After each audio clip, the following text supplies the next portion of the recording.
Greetings, I'm John Phillips, and this is Up or Down. Should the British House of Lords drink upscale champagne while the rest of the government scrimps and saves? And are you ready for spicy beer? All this will be judged with a thumbs up or a thumbs down by our panel. They are stand-up comic and commentator Stephen Cruiser. Don't drop it, don't drop it, don't drop it. PJTV contributor Michelle Fields. Both of them have their thumbs ready to go, so let's go ahead and get this kick started. Topic number one. Only 28 miles separate two of the nation's most popular national parks. Both of them are in the state of Wyoming. They're Yellowstone and Grand Teton. They attract many tourists to the area. But now the parks may raise their rates by making you pay for both parks rather than just one. It's like Disneyland and California Adventure. That's a scam. 7-day pass to both used to cost about $25. Now it's going to double to $50. City of Jackson, Wyoming isn't having it. They say it's going to kill their tourism. So up or down, would the extra $25 keep you from traveling to these amazing national parks? Stephen Cruiser. No, that won't right now. I'll say that. $25 wouldn't do it, the extra $25, but you know that's not where it's going to end. Once they do that, they're going to start upping it and upping it and upping it. It really will start killing tourism. And as with all government involvement, costs go up, things. But aren't user fees okay? Because to me, if the government's broke, then those who benefit disproportionately from something should have to pay disproportionately for it. For example, if you go to a public university and the state's broke, then I would raise tuition before I'd raise taxes. I'm okay with user fees, but it's also tax supported. I mean, there are tax dollars going to help run that park, so it's not an either-or situation. I'm okay with you. I'm perfectly willing to pay for something that I'm using. Yes, I'm okay with that. Michelle? No, it wouldn't stop me, but I think that this would be pretty difficult for people who have large families. You know, a lot of people who go here, they go with their children, they go with friends, aunts, uncles, whole big groups. I think $50 per person would be very costly for a big family. On to topic number two. The world has been hit with a difficult economic recession, and the United Kingdom is no exception. The Prime Minister, David Cameron, has asked public offices to cut costs and proposed that the House of Commons and the House of Lords share a caterer.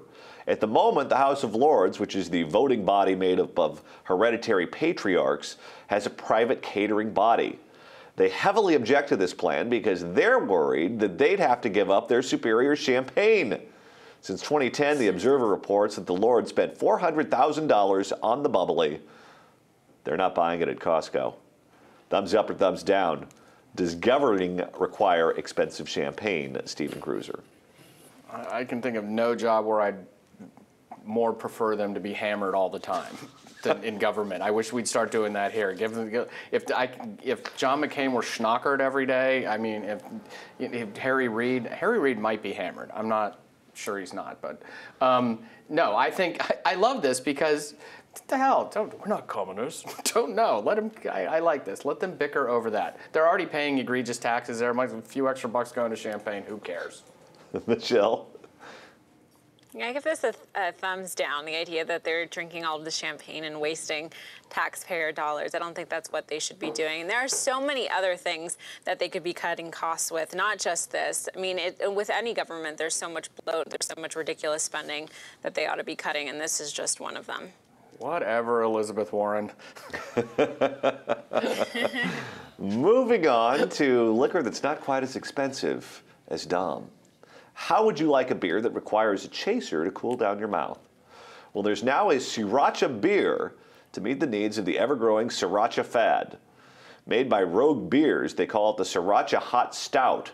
So up or down, are you excited to drink the spicy concoction? Stephen Cruiser. I'm not always a flavored alcohol fan, but I will experiment with the beers every once in a while, and this is bringing two of my favorite things together, Sriracha and beer. So yeah, I'm definitely going to try it. I like spicy things. Who knows? I could fall in love with this. I'm surprised Michelle hasn't put the thumbs down up faster than I can ask her the question. I hate beer, and I do not like spicy food, so I will not be trying this. That's a big NO. I think she was emphatic about that. You know what? Let me say this to you, Michelle. I recently tried a beer at a microbrewery in Arizona that does a blueberry beer. And if you're not a fan of beer, I still think you might like this blueberry beer.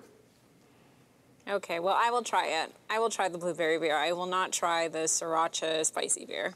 Beer tends to handle these weird flavors better than any other alcohol. I don't want a blueberry vodka, but a blueberry beer I'll try. Sure, I think you'd like it too. It's a much better, you know, it's like, it's got the yeast, it's like bread with bubbles. So you're just flavoring the bread. It's bread with bubbles and it's good for you. It's on my food pyramid, it's the base. Well, that's going to do it for today's show. What's your favorite national park? And do you like Sriracha sauce enough to drink it in a beer? Leave your comments in the comment section below. Also, don't forget to like us on Facebook at facebook.com/PJTV. I'm John Phillips for Stephen Cruiser and Michelle Fields. Thanks so much for watching and have a great weekend.